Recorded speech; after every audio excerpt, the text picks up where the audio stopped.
జేసీ మాధవిలత మధ్య వివాదం మరింత ముదురుతోంది.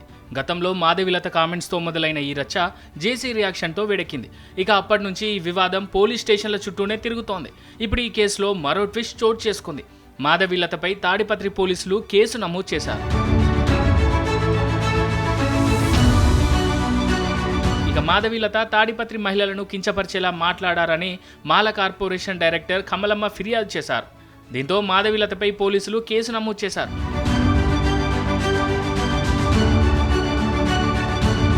అసలు వివాదం ఎక్కడ మొదలైందంటే తాడిపత్రిలో డిసెంబర్ 31 జేసీ నిర్వహించిన ఈవెంట్కి మహిళలు వెళ్లొద్దంటూ మాధవిలత యామిని పిలుపునిచ్చారు.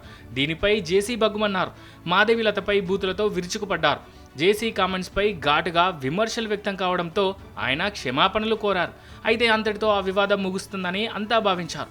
కానీ జేసీ ప్రభాకర్ రెడ్డితో పాటు ఆయన అనుచరులపై మాధవిలత సైబర్ పోలీస్ స్టేషన్లో ఫిర్యాదు చేశారు. ఇక ఆ రోజు నుంచి జరుగుతున్న ఈ యుద్ధం ఇప్పుడు పీక్స్కి చేరింది. తాజాగా తాడిపత్రిలో మాధవిలతకు బిగ్ షాక్ తగిలింది.